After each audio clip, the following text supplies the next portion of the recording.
tics se definen como movimientos involuntarios, repetitivos, erráticos, porque aparecen en cualquier momento, de determinados grupos musculares. Esos grupos musculares remedan movimientos, como puede ser la elevación de la ceja, el movimiento del cuello, ¿ah? Y la característica es que esos movimientos aumentan con el estrés y disminuyen con la relajación y con el sueño. Doctora, ¿el factor genético pesa mucho?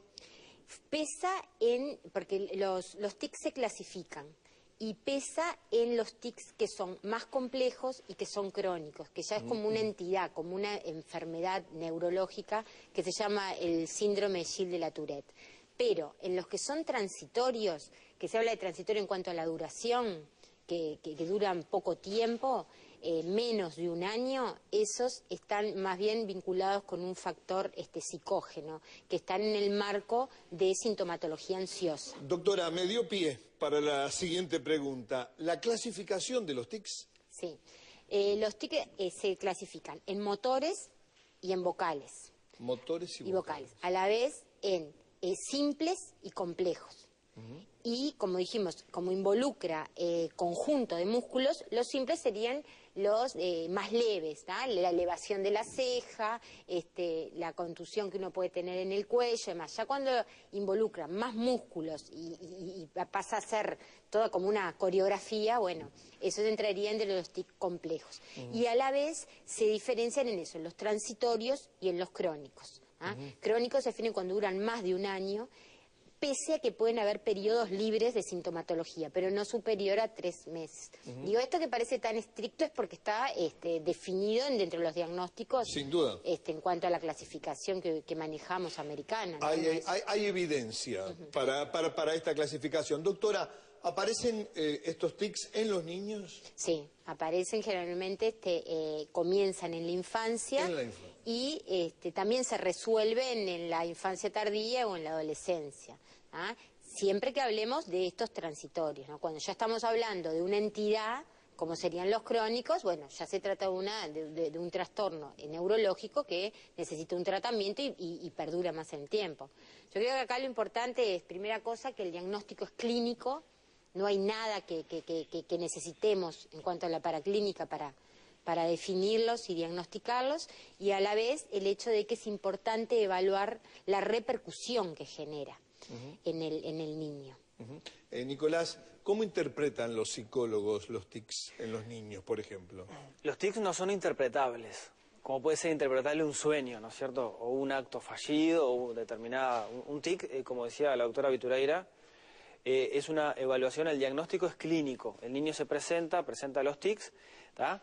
Pero es muy importante en el tratamiento psicoterapéutico, por ejemplo, quitar de lado, no tener en cuenta el tic, digamos, porque cuando concurre un paciente a la consulta y con tics, y uno a eso le agrega, digamos, la atención o la hiperatención sobre el tic, termina siendo uno mismo el reforzador del tic. ¿Por qué? Porque genera una mayor ansiedad en la persona.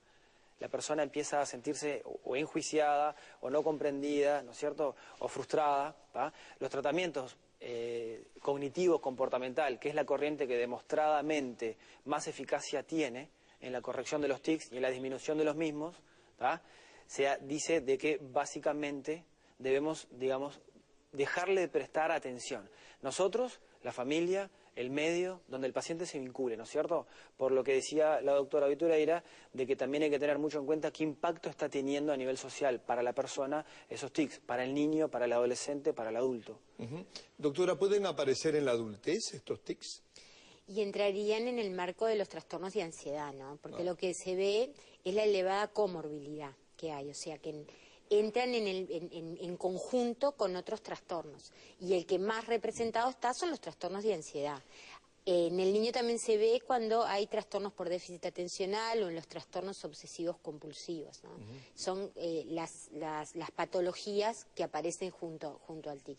Si bien la prevalencia no es tan alta, cuando aparece se ve que además van asociados a otras patologías como estas. ¿Cuáles son los más frecuentes, doctora? Y son los motores, ¿no? Por ejemplo, esta entidad que nombramos, crónicos, que sería ya una entidad como el síndrome de Gilles-Latourette, se caracteriza por ser múltiples motores y por lo menos uno vocal. Que vocal se considera, por ejemplo, el aclaramiento de la voz. Eso que es... La carraspera. La carraspera. Hay gente que permanentemente claro, está... Sí, sí. Lo que sí se considera como grave por la repercusión que genera a nivel del funcionamiento personal y la repercusión emocional que genera es cuando el tic es una palabra que muchas veces es incluso hasta una mala palabra. Entonces eso que está fuera del control de la persona genera una repercusión muy importante en el funcionamiento, ¿no? El tratamiento, dijiste, primera opción es la terapia cognitivo-conductual. Sí, o cognitivo-comportamental, Juan Carlos, sí, es lo mismo. Donde se trata, como decía la doctora, básicamente tratamos de obtener mediante determinadas técnicas que el paciente logre relajarse, ¿tá?, por sí mismo, ¿no es cierto? Primero comenzamos en la consulta, pero después con técnicas que el paciente las puede hacer en su casa o en un lugar de trabajo, por ejemplo, y después que aprenda a identificar qué sintomatología precede al tic, ¿no es cierto? Que el paciente empiece a decir, bueno, estoy nervioso, estoy inquieto, estoy preocupado.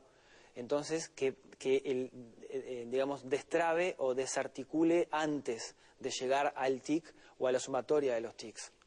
En adolescentes eso ha dado mucho, a mí personalmente me da mucho resultado, que no deja de ser un tratamiento que es muy frustrante porque además los tics son impredecibles. Y los chiquilines a veces vienen y me dicen, no puede ser, yo estaba tranquilo, me aparecieron en el cine, o estaba yendo a tomar algo, o estaba en una previa y me aparecieron los tics, porque son impredecibles, y porque es realmente muy frustrante.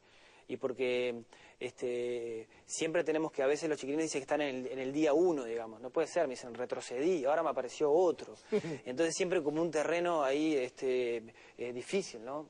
Frágil, digamos. Entonces es importante que aumente la conciencia del paciente de qué es lo que precede al tic para que él mismo pueda desarticular eso.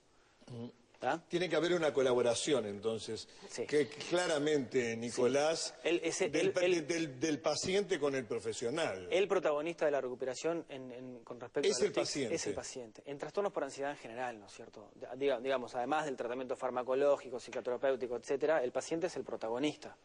¿No es cierto? Hay un vínculo con el terapeuta y es importante, pero el que protagoniza la recuperación en función del aumento de la conciencia es el paciente.